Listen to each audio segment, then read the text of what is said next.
थर-थर कांपेंगे चीन और पाक। भारत ने पिनाका रॉकेट लॉन्चर सिस्टम का किया सफल परीक्षण। फ्रांस भी खरीदने में दिखा चुका रुचि। DRDO tested Pinaka rocket. Bharat ने गुरुवार को एक बार फिर बड़ी कामयाबी हासिल करते हुए पिनाक हथियार प्रणाली के उड़ान परीक्षण का सफलतापूर्वक परीक्षण किया।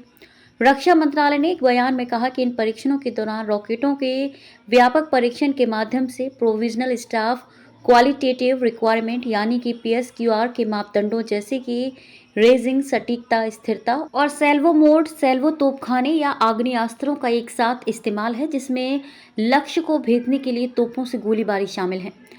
में कई लक्ष्यों पर निशाना साधने की दर का आकलन किया गया है। 12 रॉकेटों का किया गया परीक्षण।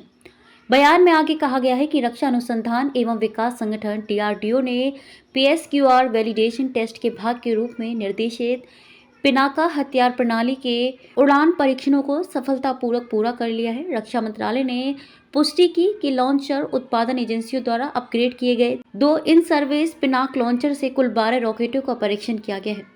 पिनाक हथियार सिस्टम दुश्मनों के लिए काल बनकर टूटेगा। इसकी मारक क्षमता में जबरदस्त इजाफा हुआ है।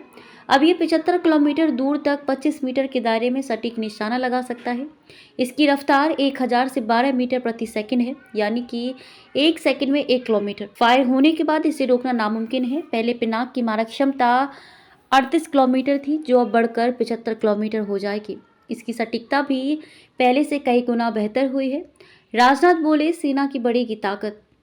उड़ान परीक्षण अलग अलग फील्ड फायरिंग रेंजों पर 3 चरणों में आयोजित किए गए। रक्षा मंत्री राजनाथ सिंह ने सफल परीक्षणों के लिए डीआरडीओ और भारतीय सेना की तारीफ की है और कहा कि इस गाइडेड पिनाक हथियार प्रणाली को शामिल करने से सशस्त्र बलों की तोपखाने की मारक क्षमता में और इजाफा होगा।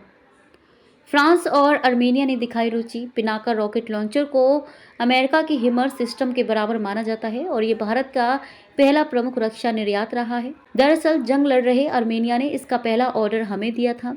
अब फ्रांस ने भी इस रॉकेट सिस्टम में भी रुचि दिखाई है। चीन पाक की बढ़ेगी बेचैनी। पिनाका रॉकेट लॉन्चर का इस्तेमाल पहले से ही भारतीय सेना कर रही है। इसे पाकिस्तान और चीन सीमा पर तैनात किया गया है। इसकी क्षमता बढ़ने से अब दोनों देशों की बेचैनी भी बढ़ जाएगी।